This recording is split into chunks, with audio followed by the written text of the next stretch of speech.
Today we're going to be making a kale and tomato frittata, just kind of like really just like a quiche without crust. This is one of my favorite breakfast dishes to make, one of my wife's favorites as well. So we're going to get started on that here in a minute. Yesterday my wife was asking me why I want to make these videos or why I'm doing it, and I sat and thought about that for a second. Then I looked at her and I said, Jane, really the reason I'm doing this is because when I started cooking, I had no culinary background. Just kind of my mom taught me to cook a little. Nobody was, I couldn't find a way to or any resources that were low level enough to get me started, and so it's kind of why I'm doing this, is to help the folks that are just getting started cooking, or maybe they just got an interest in Italian food or whatever. But that's kind of why I'm doing this. But anyway, I've got the ingredients laid out, so let's get started. Okay, we have our ingredients laid out here for our frittata. We are going to use, of course, we're going to use 8 eggs. We're going to use San Marzano peeled tomatoes, pesto, some really good imported Parmesan cheese, olive oil, salt and pepper. Now the one item you don't see here is the kale. Well, here it is late December, we're almost to January, and the kale in my garden is still growing. So we're going to go outside and pick some kale and get that in here and get it cleaned up, and then we'll get rolling on putting this frittata together. It's a little windy and rainy outside this morning, but as you can see, this kale still looks really good. And I actually planted this kale early spring, actually before the last frost. So we have been eating on it for months now. So the way you get your kale, get the camera here a little bit. These young leaves are really tender. Actually, these leaves underneath are pretty much ready to eat. Just cut them off. Oops, lay them right on top of the plant. Now, since these are kind of smaller leaves, it's going to take a few. You don't want to get down. Some of these older leaves down there are really fibrous, so we don't want those. Just kind of dig down in there, feel the leaf. If the leaf feels nice and tender, we're going to use it. If you watched one of my Ribolita video, you'll see this kale wilts down to almost nothing. So we don't really need a lot of it for a frittata. But I'd say we probably have just about enough. Check to see. Yeah, we're rocking. We are rocking. This plant here looks really good, so I'm going to snip a few more off of it. Okay, we're back in the house. We're going to give this kale just a quick rinse. Make sure we get all the dirt and bugs out of it. Nothing better than fresh kale. I haven't had my coffee yet, so I can't wait to get this frittata in the oven so I can whip up a batch of coffee. Okay. Now that we've got our kale rinsed, we'll just leave it on the towel to kind of dry while we get our eggs and our Parmesan ready. You can see my cat in the background. He's having a morning, we'll say. But anyway, we're going to start by cracking our eggs. Now we're going to use 8 eggs in this frittata. If you want to make a lighter frittata, you can actually go to 10 eggs. And what you'll do, if you use 10 eggs, you can use 10 full eggs and 4 egg whites. Otherwise, we're just going to use just 8 eggs to make it more simple. You're just going to crack all your eggs, get them in a bowl for now.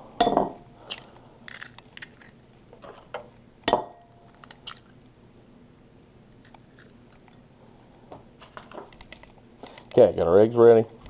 Let's get rid of these shells, get them out of our way. The egg carrier out of our way.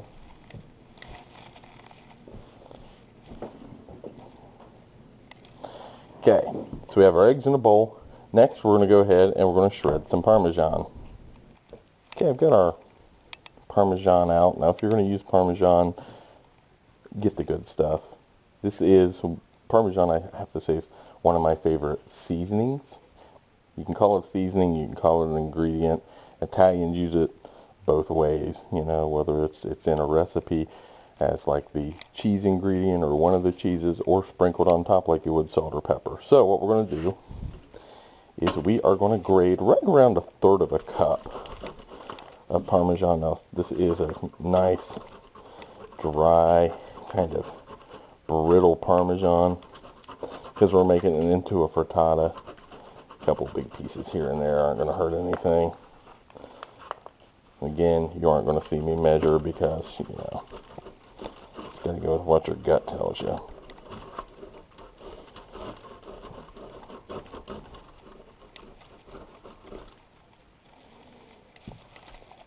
Okay, that is probably enough Parmesan.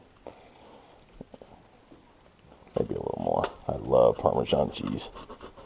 A couple more quick little grinds here. Alright, so now I'm going to go ahead and wrap up my Parmesan and get that put away. Then we're going to get the tomatoes in a colander to drain. Alright, for this frittata, in the summer, my cat's going crazy. In the summer, I'll use fresh tomatoes, but I don't have any tomatoes. So a lot of times I'll grab a can of these San Marzanos and use them. I use these in a lot of different things. So I always try to keep 2 or 3 cans in the closet for when I need them. And this is really exciting watching me open a can of tomatoes. So we're going to go ahead and get these in the colander, in the sink. And while we have them in the sink, I'm going to grab a knife real quick. I'm just going to kind of cut these up because they are full of juice. So I'll kind of just rough chop here because when we cook these, they'll cook down really quick. Kind of chop, chop, chop. You see the big ones, just chop them up. Again, no real consistent size needed. Just want to make sure we have pieces that'll distribute throughout the frittata. So we'll let those drain while we get our kale ready. Alright, so I have our kale. What we're going to do is just take the kale off the spine, and chunks about that size will be perfect. We gave this a good rinse so it's nice and clean, and leave it on a towel because you want to get as much of the moisture out as you can. So today the big plans around the MASH household are to get cleaned up from Christmas. We got to take the leaves out of the table. We did a ton of dishes last night. Kind of a lazy day yesterday. We sat around and watched TV. Watched M is for Murder on Netflix. If you guys haven't watched that, it's awesome. We kind of watched the entire 10 episodes, which are about an hour long. Kind of binge watched those in 2 days. Now we're binge watching the Nick on Cinemax. And then I'm going to do the F is for Family, the new Bill Burr comedy. It's an animated comedy on Netflix. So we are just going to finish up this kale and then we'll work on our eggs. Okay, I'm finishing up the kale, and I've been told that I said the name of the one Netflix episode we were watching. I said M is for Murder, but it is Making a Murderer, and it's a really, really good episode. Or good episode, it's a good series about this guy who really looks like he gets framed. You don't really know if he's getting framed by the cops, but it's a documentary series. But anyway, it's Making a Murderer, F is for Family, and the Nick. So I'm going to get this kale finished, and we'll be right back. Okay, my wife's getting hungry, so I got to get moving here. She's over there watching The Pioneer Woman, which is a cooking show. This lady living on a ranch and cooking delicious looking food that'll kill you in 10 years from all the cholesterol and fat in it. So anyway, eggs, we're just going to beat our eggs. But before we get them beat too much, one of my favorite flavors with eggs is pesto. Basil, pesto, any form of basil in eggs is just unbelievable. Now, I found this Giovanni Arana basil pesto, and I've used it before, and it is incredible. It's in the refrigerated section, so when you want to use it, you got to leave it set out a little bit so it'll thin up. But this looks pretty good. Now, I'm going to start with about, I don't know, about that much. It looks like just shy of maybe a tablespoon of pesto. You'd probably go with a tablespoon.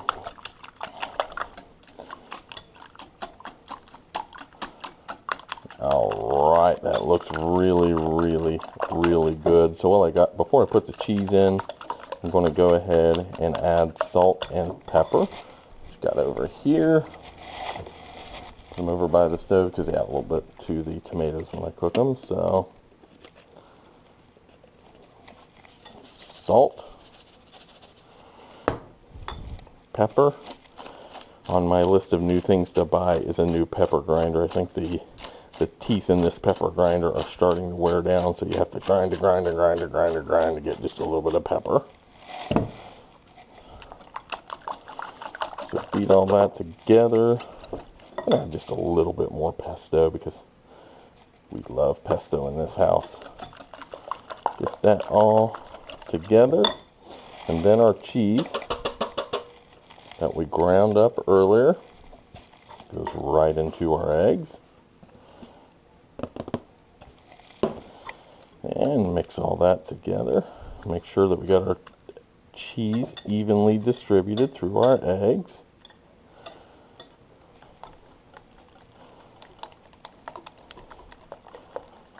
Oh, I am mixing and shaking the camera. I apologize. All right, so there's our eggs. Now we're going to go over to our stove. We're going to start our not our eggs. We're going to start our tomatoes and kale. Okay, we're back over to the stove, and we are going to get some olive oil heating up. Just enough to kind of cover our pan. Turn your heat up on high, get your olive oil good and hot. Then we're going to put our tomatoes in. I'm going to go ahead and get our oven preheating as well. We want a 375-degree oven. So our olive oil heat for just a second. Okay, it feels like our olive oil is getting a little hot. First thing into the pool, as they say, are our tomatoes. So I'm giving one last shake here to make sure we get as much of the liquid out as possible. Use a towel here so we don't drip on the floor and get me in trouble. Oh yeah, nice hot pan. Turn that heat down. Now these, we don't have to cook as long as you would fresh tomatoes. You just want them to kind of get a little soft.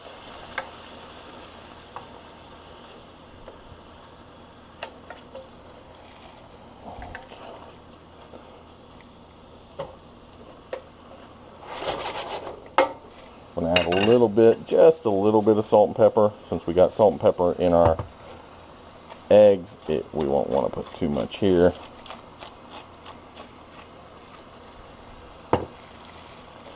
Now, I changed my setup a little bit as well. You know, as I shared in one of the earlier videos, my wife got me the GoPro Hero 3 Plus Silver Edition for Christmas. I started with using kind of the head mount, and it looked like all the food was too far away. So I went last night and bought what they call the chesty, which is really just a chest mount, and the LCD for the back of the camera, so that way I can kind of see what's going on and make sure I've got good shots. So that's pretty much our tomatoes. We're going to go ahead and put our kale in because we want to get our kale wilted down, and it's going to look like a lot of kale to start, but you guys will see it wilts down to next to nothing.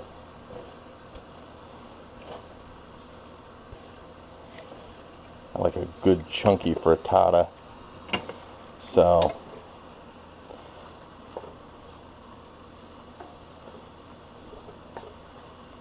While that cooks,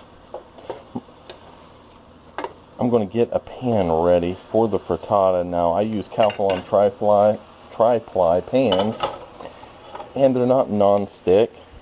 So we're going to rub this with butter real heavily, because if not, the frittata will stick. If you have a oven-safe pan that is non-stick, I'd use it. Spray it with a little Crisco or Pam or whatever, and use that in your oven. There's some recipes of frittata that stay all oven top. This one, we're going to throw it in the oven to let it finish. So there we go. We got our pan heavily buttered. Let's go back here and check on our ingredients, and they are softening up. Oh, see that little bit of spine there? Tried to make it into our eggs. Now, I've got some gunk on my hands. I've got some butter on my hands here, so I am going to break away real quick and wash my hands. So, be right back. Alright, hands are washed, and boy, you can hear that sizzling.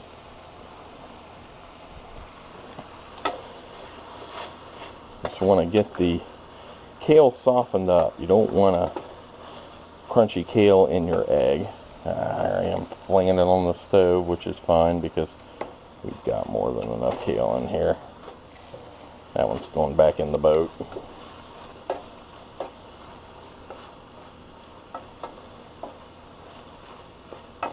Just another minute or two. Usually, you only really got to cook this.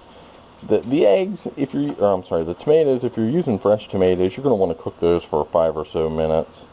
Since we have canned, I only cooked them for maybe 2 or 3 before adding the kale. Now, after you've added the kale, you're probably going to let them cook another 4, maybe 5 minutes. These are going to bake for about 25 minutes. We'll pull it out at 25 to see if it still looks a little liquidy once we put a knife in the middle. If it does, we'll throw it in for another 5. Okay, that's nearly done. We have our pan ready and waiting, because what we'll do is we'll put our kale and tomato in first, then we'll pour an egg. Because if you do it any other way, you just got to make sure everything gets distributed nice and evenly throughout the egg mixture. Just feeling the kale real quick to make sure it's about ready, and it looks like it is. So you don't want your tomatoes to be broken up and soupy. Yeah, I think our kale's ready. That beeping means our oven is ready for us. So we're going to turn the heat off. One last stir. Pour them right into the pan. We're going to go kind of quick here. That is probably enough. I always make too much tomato and kale for my frittata. Best to have too much than not enough. Okay, that's going to make a real meaty frittata. Now our eggs, one last quick stir. Pour them all around. Now we want to make sure that our egg gets distributed clear through, and that our kale and tomatoes are distributed evenly through the egg. Look at that. Oh my gosh, it's going to be tasty. Then everybody goes in the oven. Set our timer to 25 minutes. And we'll be right back. While I'm waiting on the frittata to cook, you gotta love this wonderful late December weather in central Ohio. It's about 65 degrees out and wonderful rain. So Santa didn't bring snow, he brought rain to central Ohio. Okay, we got about 5 seconds here on our timer. Okay, I'm going to turn this annoying timer off real quick, and we're going to pull this out and check it, make sure it's done. Okay, there is our frittata. Now, the way you check to see if this is ready is you just kind of cut down in the middle, and as I suspected, it's awful thick, so it's going to need, we're going to put 5 more minutes on the clock. And I will guarantee in 5 minutes it will be done. Of course, if I set it for 15, it's going to be more than done. Alright, so 5 minutes. We'll check and see what it looks like. Okay, our timer is going off again. It's going to be done this time, so I'm just turning everything off. Okay. Now here is our frittata. Oh yeah, it's done. Looks great. Now I'm going to let this rest for about, for about 5 minutes. And the reason I said ouch is because this handle is really hot and I burnt myself. So I'm going to wrap that up so nobody burns themselves like me, like the fool. But anyway, there's your frittata. Great thing about frittatas, you can make them with pretty much anything. Zucchini and shallots makes a very good frittata. Just anything that you want to put in eggs you think would taste good. I hear my wife creeping up. What do you think, honey? What do you think? It looks good, huh? Yeah, it looks great. Alright, well guys, again, thanks for watching. I don't know what's next on the menu. It's pretty much just whatever I get the urge to cook. There's your frittata. Again, thanks for watching. Leave comments down below. Okay, I was going to end the video, but I thought, my gosh, you have to see this because it's so good. There is the frittata. Got to get a quick taste. Oh my gosh, it's still steaming hot. This is going to burn.